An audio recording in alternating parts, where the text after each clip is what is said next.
Today's saint of the day of March 12 is Saint Luigi Orione. Only charity will save the world, was the lifelong mantra of Saint Luigi Orione, 1872–1940, the founder of the Little Work of Divine Providence, an institute that spread like wildfire in Italy and abroad, and that just by the name reveals two salient traits of the Piedmontese priest: his humility and his unshakable trust in God's work. In history, witnessing a country that was rapidly becoming secularist, the saint, highly esteemed by all the popes that he met during his earthly existence, from Leo XIII to Pius XII, and familiar to people of every social class, commented on those very difficult times for society and faith. Only charity can still lead hearts and populations to God, and save them.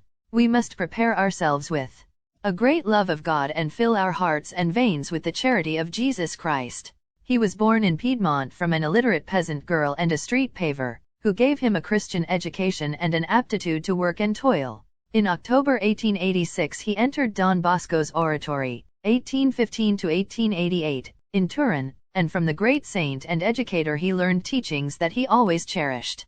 3 years later he entered the seminary in Tortona, where he studied philosophy and theology and worked as a caretaker to support himself, staying in a small room above the vaults of the cathedral. It was at this time, when he was still very young, that he began to gather boys together to teach them the catechism, inaugurated his first oratory, and opened a boarding school for poor children who were eager to study. On April 13, 1895 he was ordained priest, and in the following years he intensified his apostolate, involving several other clerics. Thus was born the Little Work of Divine Providence, blessed by Leo XIII in 1902 and approved the following year by the Bishop of Tortona.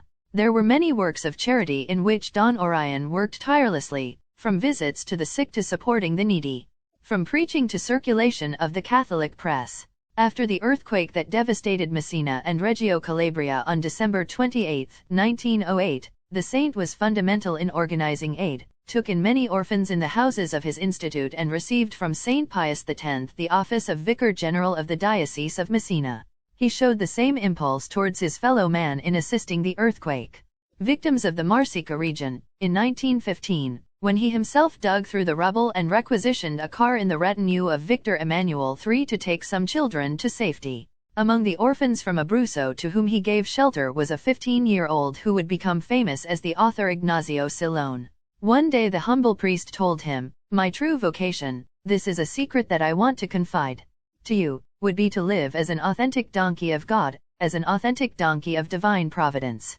Also in 1915 he began to open throughout Italy the little Cotalengos, i.e. houses for the education and care of the sick and disabled, and in the same year he founded the Little Missionary Sisters of Charity. In 1927 alongside them he placed the Blind Sisters, adorers of the Blessed Sacrament, Sacramentine, whom he asked to support with prayer and Eucharistic adoration all the activities of the Orione family, which had already taken root abroad.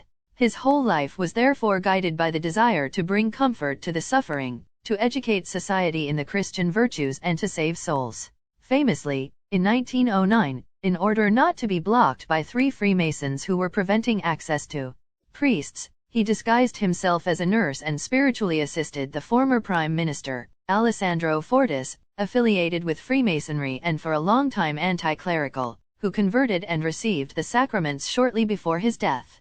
Most devoted to Our Lady, he knew that his institute was not born by chance. Dear benefactors, one can say about the Little Work of Divine Providence, that after God it is all Mary's doing. It was born of Mary, it is maintained by Mary's will.